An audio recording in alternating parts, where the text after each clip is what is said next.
هو ما يحصل الآن، لأن الزمان يعيد بعضه.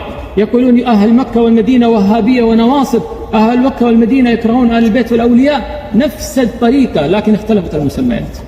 فهمت؟ لكن يسألنا عن آل البيت نقول أخبرك أن آل البيت ساداتنا.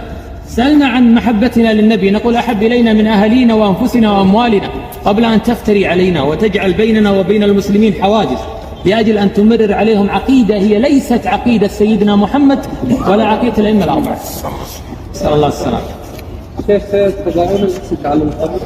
لا ما نضع، إنما هذا بعض الزوار أصلحها الله لا يمتلك الدليل للدعوة إلى ما يعتقد من اعتقادات فاسدة، فيأتي بطيب يرشه غفلة ثم يأتي بأتباعه يقول هذا الريح من القبر. فهمت؟ وإلا نعتقد نحن أن سيدنا عثمان والصحابة من أهل الجنة أنهم في نعيم لا عين رأت مثله ولا سمعت مثله كما قال النبي عليه الصلاة والسلام.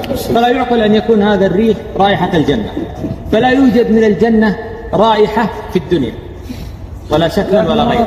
بعد الآثار أن الصحابة هذه في أحد، لكن لم يشمون الصحابة رائحة، إنما النص أن الأرض محرمة على أجساد الأنبياء، غير الأنبياء ربما تكون أنت ليس فقط الصحابي، وهذه كرامة من الله يمنع الأرض من أن تأكل جسد من يشاء من عباده.